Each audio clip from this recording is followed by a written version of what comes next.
Después de encontrar suficientes razones para alabar el nombre de nuestro Dios, los invito para que a través de una oración nosotros podamos pedir la dirección divina al estudiar su palabra en esta noche. Oremos. Padre Celestial, en esta noche queremos pedir tu compañía, la dirección de tu Espíritu Santo y tus santos ángeles con nosotros.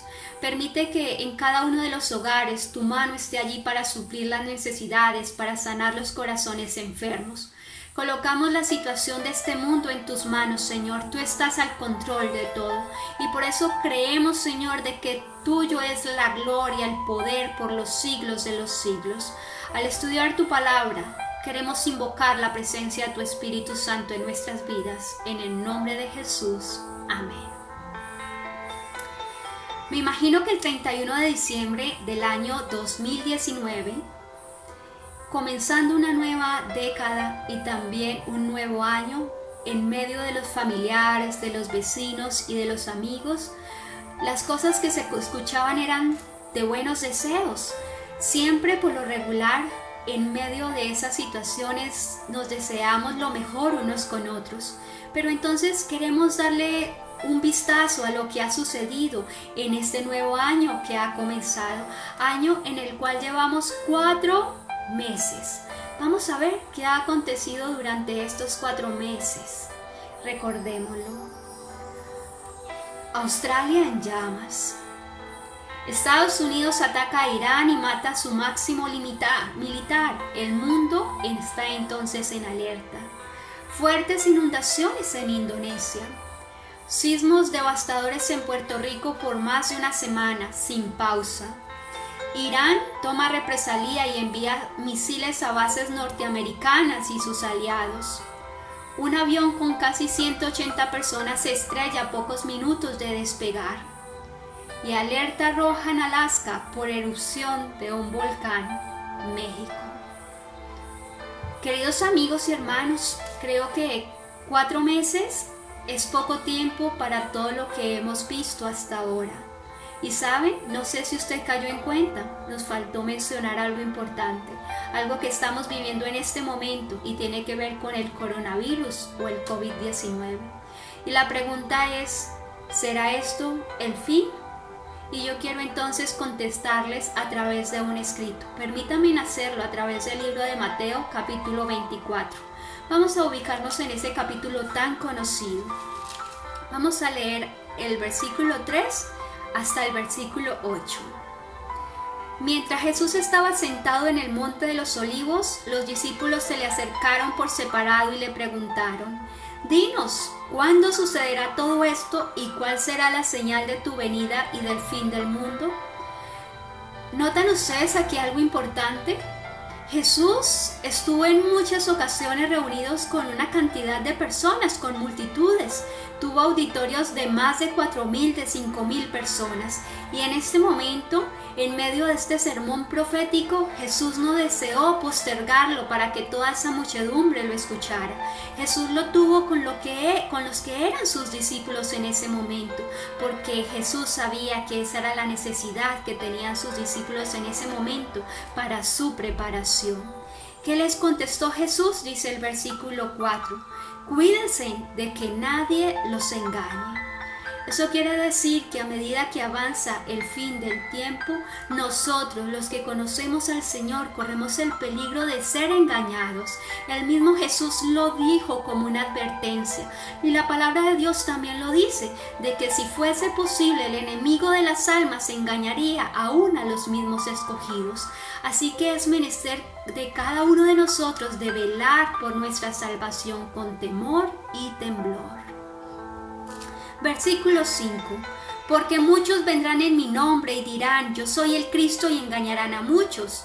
Ustedes oirán hablar de guerras y de rumores de guerras, pero no se angustien, porque es necesario que todo esto suceda. Y he aquí la respuesta: pero aún no será el fin. Porque se levantará nación contra nación y reino contra reino, y habrá hambre y terremotos en diferentes lugares. Todo esto será solo el comienzo de dolores. La palabra de Dios es muy clara al decirnos que todo lo que hemos visto en estos 4 meses es tan solo un principio de dolores. Luces que titilan nos indican que las cosas no están marchando muy bien. O andamos a la deriva o andamos a la luz de la palabra de nuestro Dios. Hay otra pregunta que puede surgir. ¿No ha ocurrido eso siempre a través de la historia? ¿No han habido más epidemias que estas? Hay personas que manifiestan que nunca han vivido una situación como la que se está viviendo ahora. Pero ¿qué dicen los registros históricos a través de las epidemias en medio de estos tiempos en los cuales lleva el planeta Tierra? La pandemia de la influenza de 1918, que se produjo hace más de 100 años, se cobró la vida de 50 millones de vidas. Dice que fue justo antes de que se terminara la Primera Guerra Mundial. Y esa guerra mundial se llevó la vida de 17 millones de personas. Luego vino una plaga bovina, y esa plaga bovina fue en el siglo XIV. Y se registra que diezmó a la población europea casi a unos 50 o 80%. Eso quiere decir que casi fue aniquilada a causa de esta epidemia. Muchos ateos entonces podrían decir que no hay de qué alarmarse, porque total, en cualquier momento, como lo hemos escuchado, han habido situaciones similares, quizás peores o iguales a lo que estamos enfrentando ahora. Pero la diferencia es que no hemos visto tantas señales como la hemos visto en este momento, en esta década que comienza. Lo que quiere decir que cada día se está acercando más la venida de nuestro Señor y Salvador. Recordemos también que nuestro Dios en cada año, en cada época, en cada tiempo, Dios tiene personas que salvar. Y esas señales que se han desarrollado en otros tiempos es también de alerta para esas personas que vivieron en su momento, porque Dios desea que todos procedamos al arrepentimiento, y esa es la razón también por la que el Señor ha postergado su regreso a esta tierra, deseando que nadie perezca, sino que tengamos la oportunidad de proceder al arrepentimiento y de tener entonces juntamente la vida eterna. Jeremías 16:6 nos recuerda una situación triste que está sucediendo ahorita en medio de todas estas crisis que estamos viviendo. ¿Qué dice este pasaje? Dice: grandes y pequeños morirán en esta tierra sin que nadie los entierre, ni los llore, ni se haga heridas, ni se rapen señal de duelo. El Señor todo, absolutamente todo, nos lo ha dejado predicho en su palabra.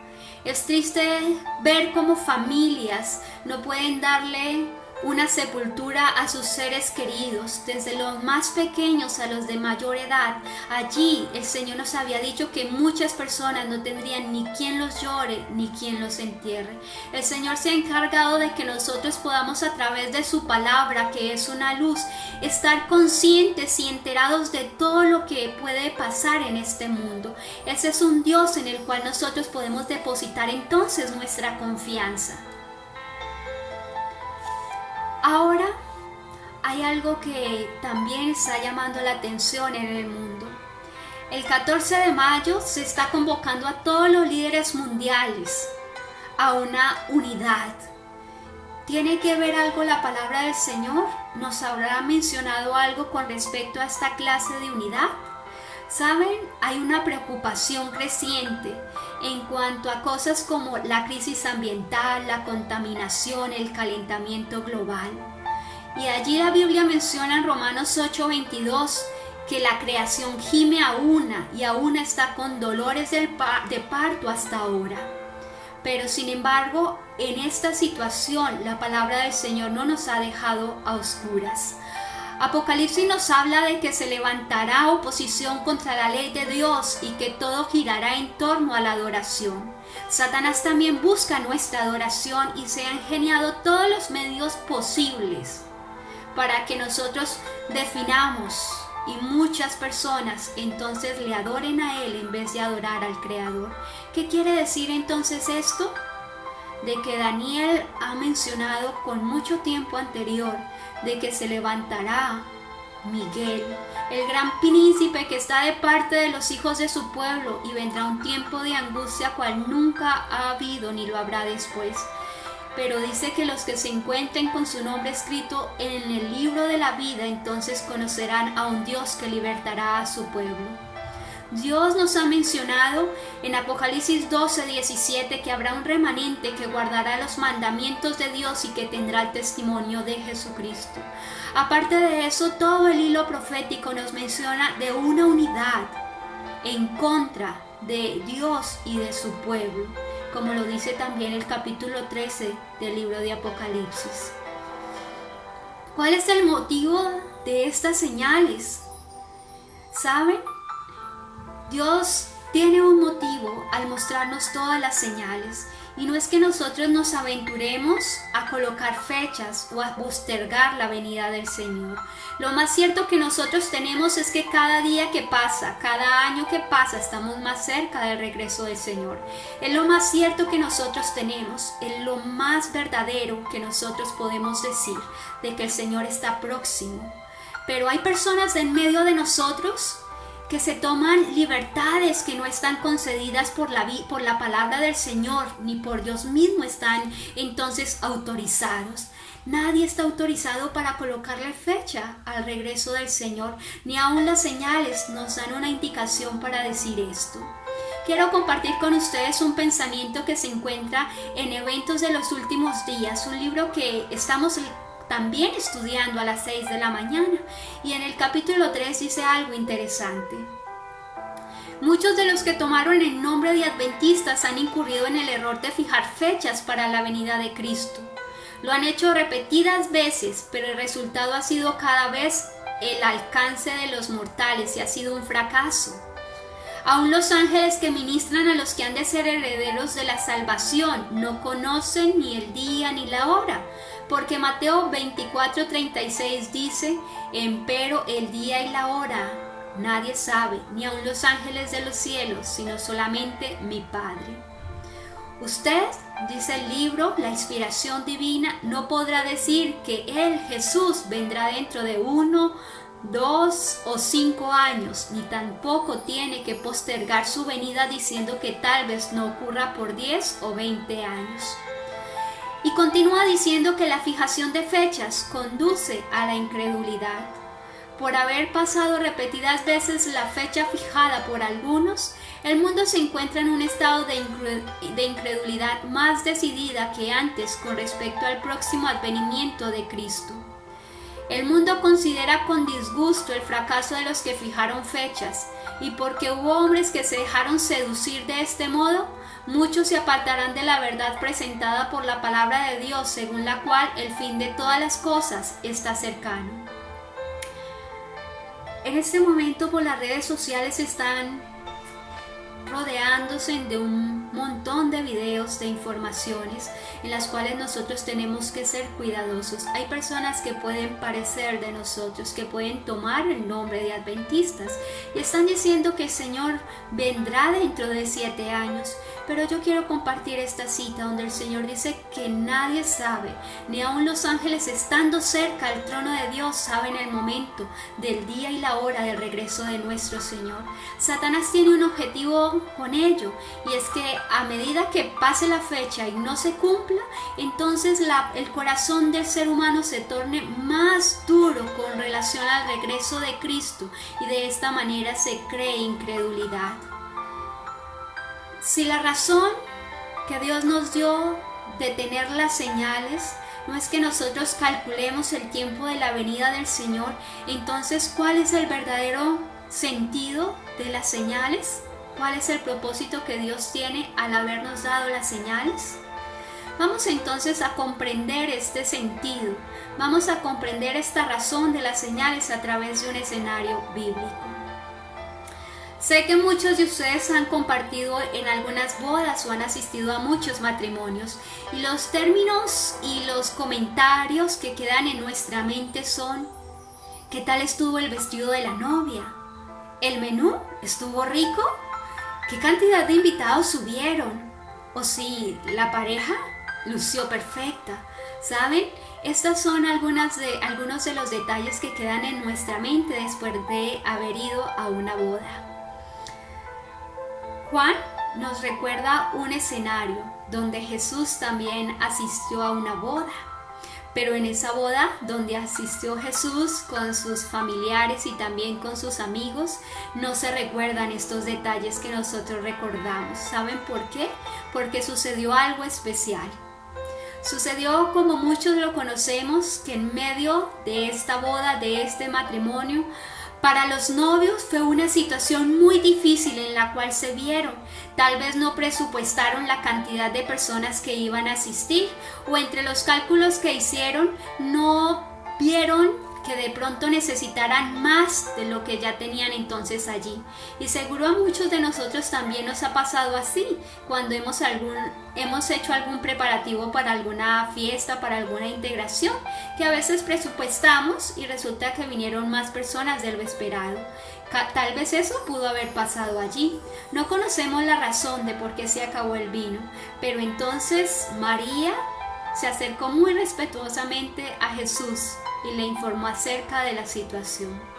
Y Jesús, que siempre está al tanto de todas las necesidades, aún de las más mínimas, librando a los novios de pasar tal vez un momento bochornoso, una situación penosa, dice que convirtió unas tinajas que había de agua en vino.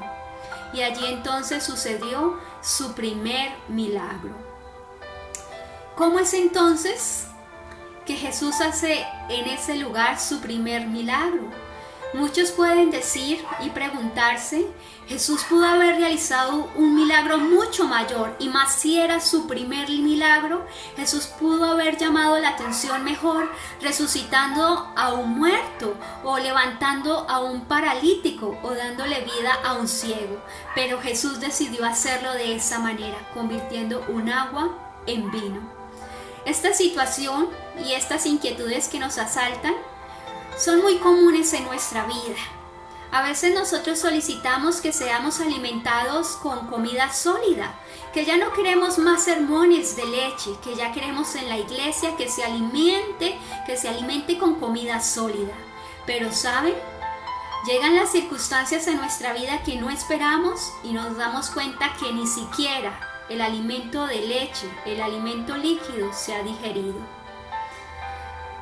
Jesús empezó de esa manera, con un milagro al parecer simple, pero desde el punto de vista, si lo analizas, no es tan simple. Por eso lleva la palabra milagro. Y veamos lo que nos dice entonces Juan 2, el versículo 11. Juan marca el milagro del vino como una señal. Juan capítulo 2, versículo 11.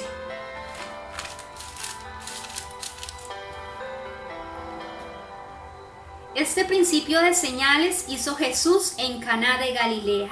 Habla de que fue el principio de sus señales, y manifestó su gloria, y sus discípulos creyeron en él. Este versículo nos habla acerca de las señales, de que a partir de aquí comenzaron las señales, pero también nos habla de que las señales tienen dos objetivos. El primero de ellos, dice el versículo, que era para que sus discípulos vieran su gloria. Por supuesto, antes de que sucediera este primer milagro, los discípulos ya creían en él.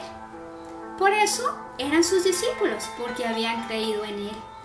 Pero había algo que debía ocurrir, y es que estos discípulos años más tarde serían llamados apóstoles, porque serían enviados a predicar el evangelio a otros pueblos, a otras ciudades, a otros lugares, y estos entonces tendrían que ir con toda la autoridad, con todo el poder del cielo. Pero el versículo dice que esta señal, que a través de este milagro ellos necesitaban ver la gloria de Dios. Este fue un proceso que vivieron algunos otros también profetas y seguidores de Dios. ¿Tú recuerdas de pronto otro profeta, otro hombre de Dios que haya necesitado ver la gloria del Eterno? Vamos a recordar un poco. Entre esas personas que necesitaron contemplar la gloria de Dios se encuentra Moisés, Isaías, Ezequiel y otros muchos más, que antes de ser enviados a predicar tuvieron que ver la gloria de Dios. Seguramente ese es un detalle en el que el pueblo de Dios, en que nosotros tenemos que meditar más a fondo.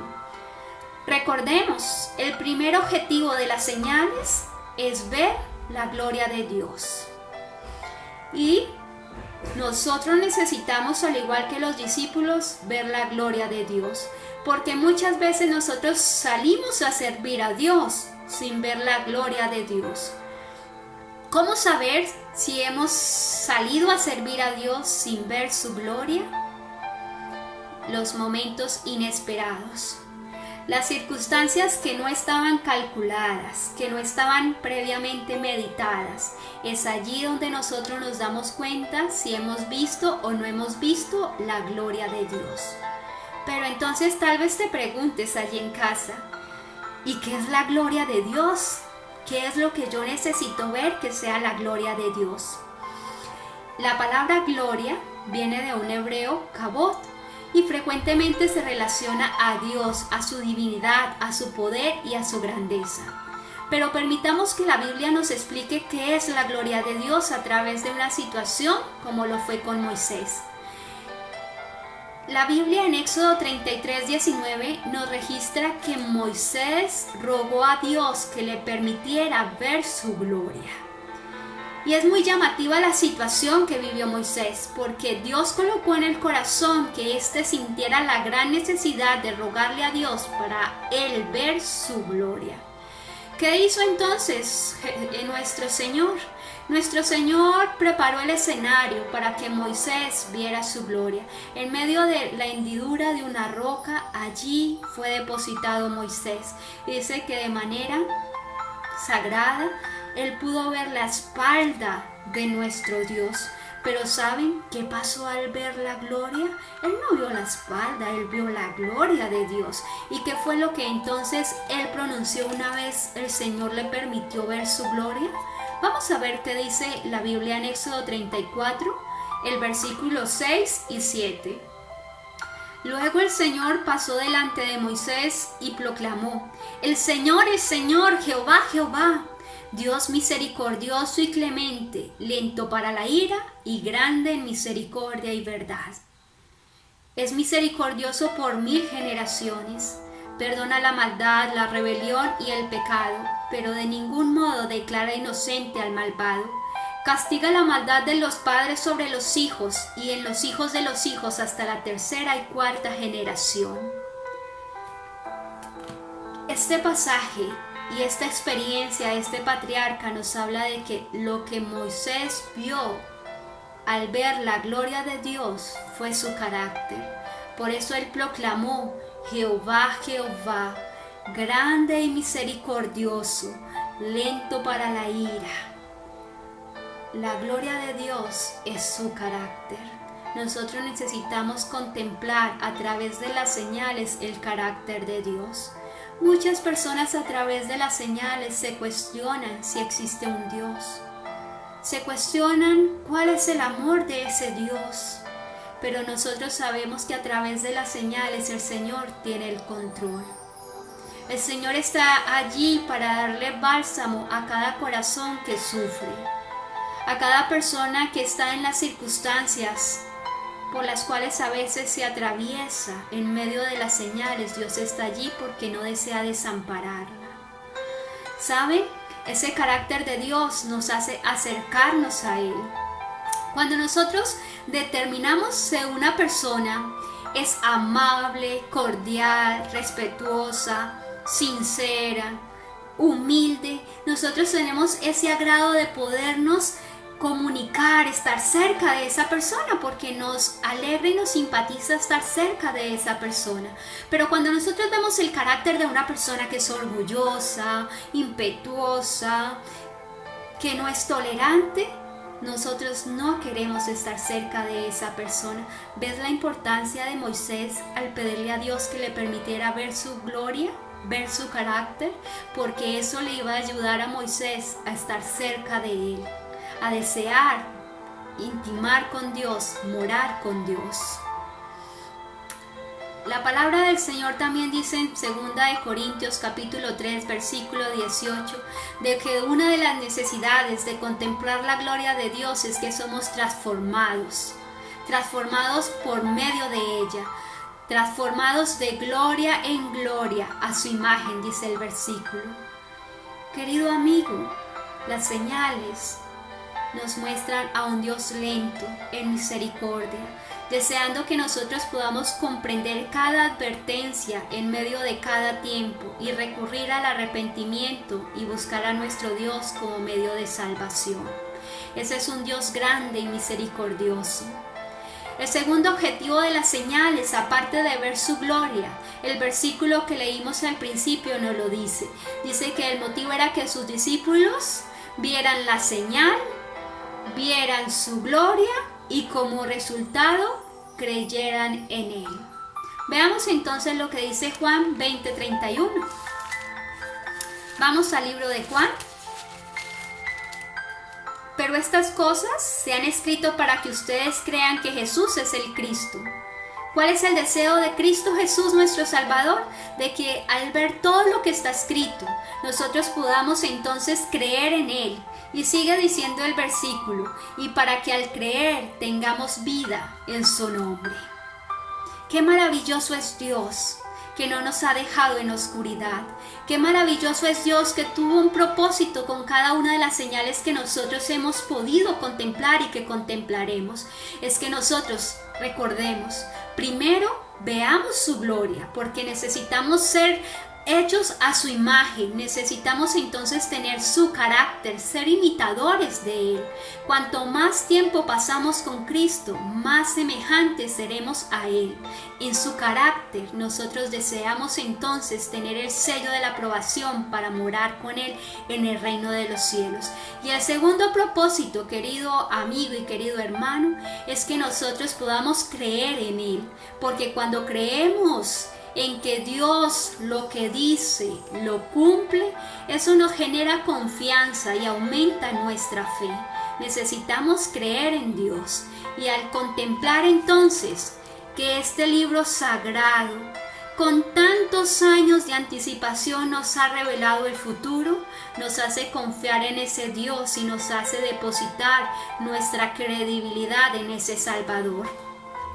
Muchas veces Jesús en las Escrituras llamó la atención del corazón del hombre para que miraran las Escrituras, el cumplimiento de ellas y de esta manera creyeran en Él con el objetivo de tener la vida eterna.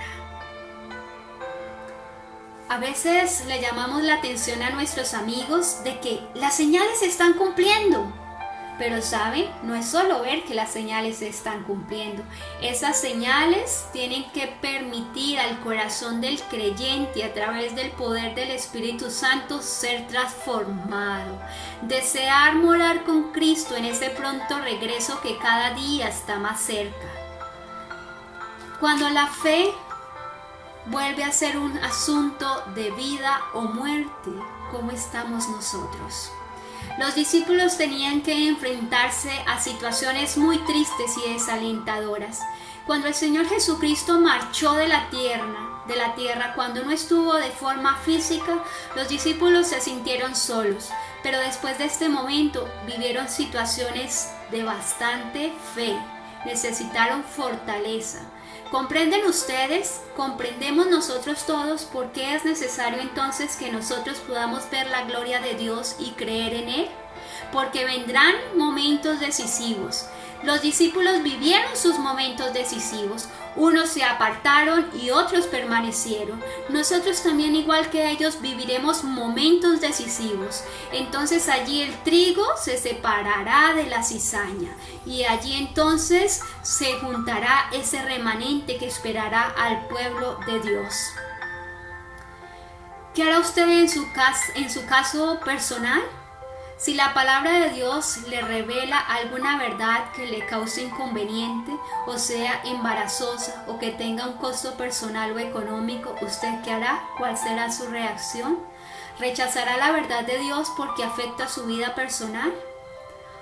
A menudo suelen suceder muchas cosas que lamentamos después en nuestra vida, porque creemos que somos personas firmes en la fe, pero en esos momentos decisivos, en esos momentos donde se tambalea nuestra vida, nosotros muchas veces tenemos que descubrir que no estamos tan firmes como creíamos, ni que tenemos tanta fe como a veces nosotros divulgamos tener.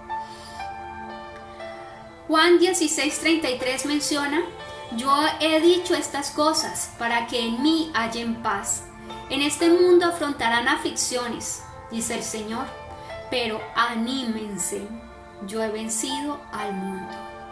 El Señor nos está recordando que al igual que los discípulos seremos probados en fuego, pero Él dice: anímense, porque hay una promesa: yo he vencido, ustedes también vencerán por la sangre del Cordero. Yo te hago una pregunta que me ha llamado mucho la atención. En medio de esta situación que vivimos, de esta pandemia, se intercalan muchas promesas y son hermosas y son verdaderas. Promesas como cuáles, como las que se citan en el Salmo 91. ¿Qué dice el Salmo 91? De que ninguna plaga tocará nuestra morada.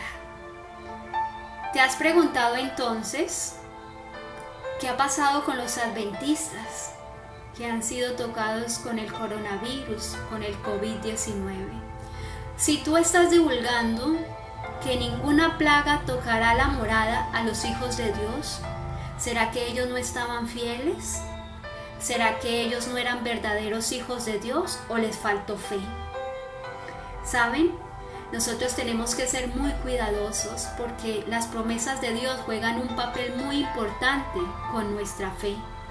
Pero nosotros tenemos que tener algo en mente, y es que en algún momento muy cercano nosotros seremos entonces llevados, como lo dice también el libro de Mateo 24, en el cual Dios dio un sermón profético solo para su pueblo. Seremos llevados a las cárceles, aún algunos serán llevados a la muerte. Pero allí se probará para muchos de nosotros la fe. En esos momentos, entonces las promesas de Dios deben estar en nuestra mente. Pero vuelvo y pregunto, ¿qué ha pasado entonces con los hermanos que han sido contagiados? ¿Saben? Yo les quiero recordar lo que sucedió con Jesús cuando fue llevado a ser tentado. ¿Recuerdan ustedes que Satanás le mencionó también el Salmo 91? Porque a veces se nos lleva a pensar de que no necesitamos cuidarnos, de que no necesitamos entonces prevenirnos porque estamos con Dios, y eso se llama presunción. Les voy a responder a esta inquietud, que es una excelente inquietud, a través de un hecho que menciona el libro de Hechos, valga la redundancia. Vamos a ir al libro de Hechos, capítulo 7, versículos. Allí en este capítulo entonces vamos a encontrar a través de los versículos 9 y 10 un ejemplo de lo que queremos decir.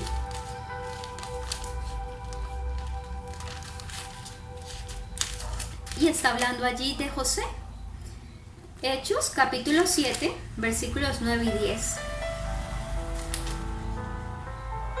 Pero ellos por envidia vendieron a José y él fue llevado a Egipto, pero Dios estaba con él. El versículo 10. Así que lo libró de todos sus sufrimientos. Le libró de todos los sufrimientos, y el versículo 9 nos dice que fue vendido y llevado entonces a Egipto. Así que lo libró de todos sus sufrimientos y le dio sabiduría para congraciarse ante el faraón, rey de Egipto, quien lo nombró gobernador de su país y de su casa.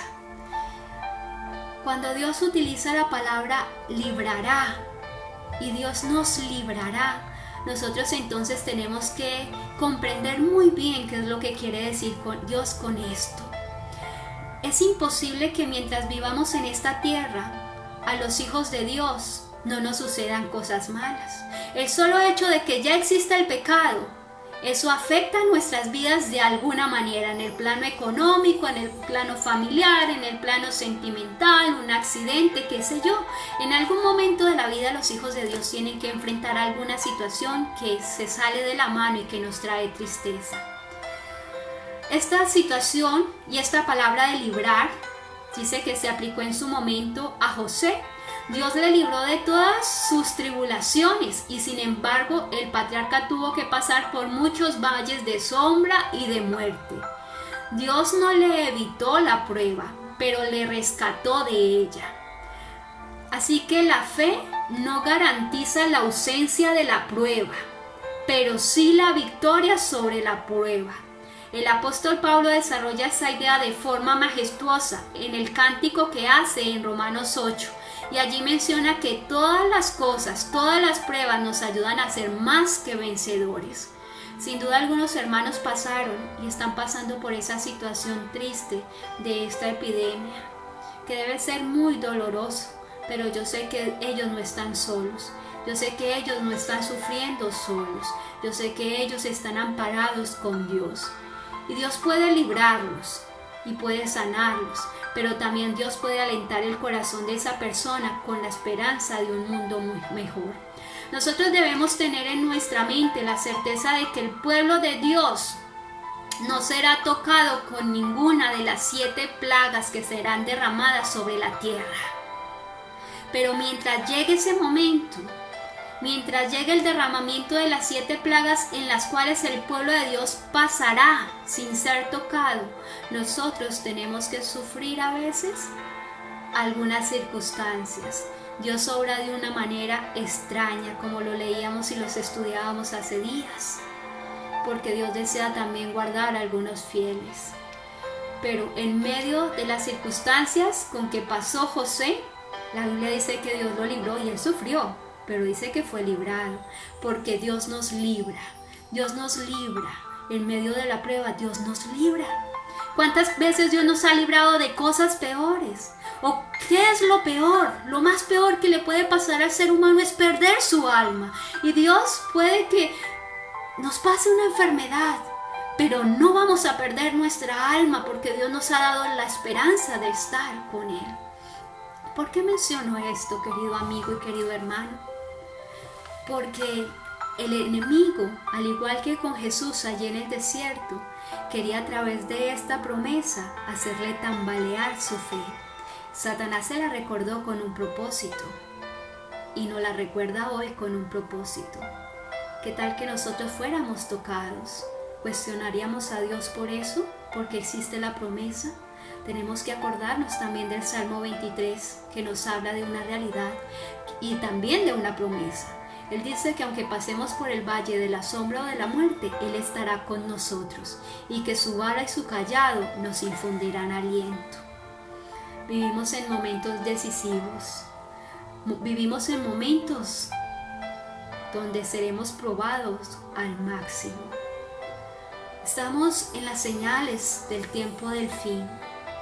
La Escritura dice que será comienzo de dolores y este es el momento de prepararnos como pueblo. Este es el momento de buscar a Dios. Queridos hermanos, necesitamos buscar la gloria de Dios. Que cuando nosotros podamos mirar las señales, nosotros podamos saber de que el objetivo al ver la gloria de Dios es que nosotros creamos en Él. Los discípulos iban a ser enviados como apóstoles a predicar. Y nosotros necesitamos ser enviados a un mundo que perece sin Dios. Y necesitamos entonces para tener toda la autoridad del cielo, haber visto esa gloria que es el carácter de Dios en nuestras vidas. Moisés, después de ver la gloria de Dios, no pasó en vano. Dice que su rostro tuvo que ser velado porque las demás personas no aguantaban el resplandor. Algo de la gloria de Dios, mucho de la gloria de Dios se impregnó en la vida de Moisés. El carácter de Dios tiene que ser manifestado en nuestras vidas. Vivimos en la señal de una epidemia, de una pestilencia, pero ¿has peleado en casa? ¿Has peleado con tu esposa, con tus hijos o quizás por el vecino, con el vecino? Si eso ha sucedido, es porque estamos viendo las señales. Estamos viendo el cumplimiento de las señales, pero todavía no le hemos pedido al Señor que nos ayude a ver su gloria para poder creer en Él y vivir vidas consagradas, de un carácter a su imagen. Nuestras redes sociales nos dicen también si hemos visto la gloria de Dios. ¿Por qué? ¿Te preguntas? Porque cuando vemos la gloria de Dios, saldremos entonces, al igual que los discípulos y los profetas, después de ver la gloria de Dios, a predicar el Evangelio, a proclamar las buenas nuevas de salvación. Y estamos en medio de una gran señal donde tristemente millares y millares de personas se están muriendo. ¿Usted se imagina si muere nuestro familiar? ¿Usted se imagina si muere nuestro vecino? ¿Has utilizado tus redes sociales para proclamar un mensaje de esperanza, de fe y de valor? ¿O tus estados, tu Facebook, tu WhatsApp dicen otras cosas? Ellos hablan de lo que hay en ti. Ellos son testigos que hablan de lo que hay en tu corazón. Hoy las redes sociales están ayudando al cumplimiento también de la profecía. El Señor dice que será predicado el Evangelio para testimonio a todas las naciones. Y entonces ahí sí declara, y vendrá el fin. No dice que será comienzo, dice que vendrá el fin.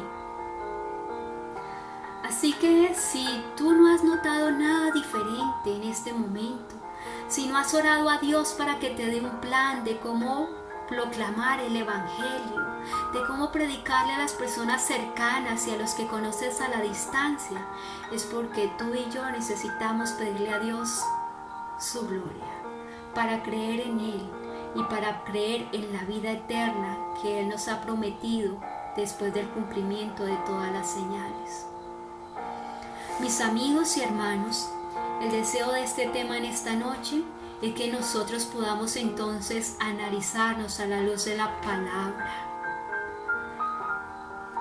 pidiéndole a Dios que nos escudriñe el corazón para mirar si vamos por un camino equivocado, si quizás solamente vamos viendo el cumplimiento de las señales, pero no nos vamos enamorando del que vendrá, del que dio las señales, del que prometió volver. Muchas personas miran las señales, creen que Cristo está cerca, pero es una creencia que cuando llegan los momentos difíciles falla. ¿Saben, hermanos? Este es un buen tiempo para acercarnos a Dios. Nosotros debemos tener la plena conciencia de que los días que vienen son difíciles. Tenemos un futuro lleno de esperanza. Tenga toda la certeza de que tenemos un futuro lleno de esperanza, porque nosotros esperamos el establecimiento del reino eterno de un Dios justo, bueno, amoroso, donde será eliminada la tristeza, la muerte y el dolor. Pero mientras eso sucede, el Señor ha dicho que a sus escogidos le vendrán tiempos difíciles, donde se establecerá una ley dominical, donde se nos prohibirá asistir a la iglesia, y ya estamos viviendo la experiencia de lo que no es, de lo que se vive no ir a la iglesia. Todas esas circunstancias por las cuales pasamos tienen un objetivo, y es que ese objetivo nos acerquen a Dios. Esta es la carta más segura que tenemos para confiar en Él. Pero tenemos que tener la mente clara de que así como yo reclamo la promesa de Dios de que ninguna plaga tocará nuestra morada, en los momentos difíciles, en una angustia que vendrá sobre la tierra, nuestra fe será probada y tendremos entonces que recordar otras promesas. Que aunque pasemos por esos valles que nadie quiere pasar, pero que los hijos de Dios serán llenos de valor y serán como Esteban, que en medio de ser apedreado, el Señor le permitió ver los cielos abiertos y contemplar la gloria de Dios. Él en esa circunstancia vio la gloria de Dios, y el Señor nos ha prometido que vengan las circunstancias que vengan para el pueblo de Dios, pase lo que pase, para los hijos que son fieles a Dios, porque esas promesas son para los hijos fieles de Dios. Él estará con nosotros en todo momento, en todo lugar, hasta el fin del mundo. Qué bendición es compartir la palabra del Señor. Qué bueno es Dios que nos advierte todo lo que nos puede suceder con el deseo de que nosotros estemos preparados. Prepárate. Preparémonos como distrito y vayamos orándole al Señor para que nos ayude entonces a mirar su gloria, a establecer planes de evangelización con nuestros vecinos, con nuestros amigos, con las personas que necesitamos y que tenemos en mente, con esos buenos deseos de que ellos conozcan a Cristo. Orémosle al Dios del cielo para que nos dé la sabiduría también de cómo, qué hacer, qué cambios tomar, qué decisiones entonces abordar en nuestra vida para ser imitadores de Dios en su gloria. Que Dios te bendiga, querido amigo, que Dios te llene de mucha fortaleza y recuerda siempre que pase lo que pase, tenemos aquí muchos testimonios hermosos del que el Señor no nos deja solos. Estas señales nos anuncian de que Cristo pronto vendrá. Y estas señales nos anuncian de que tenemos un Dios demasiado lindo, demasiado recto, demasiado verídico para confiar en Él. Cantemos entonces en esta noche a nuestro Dios ese himno que cantamos al principio, el himno 77.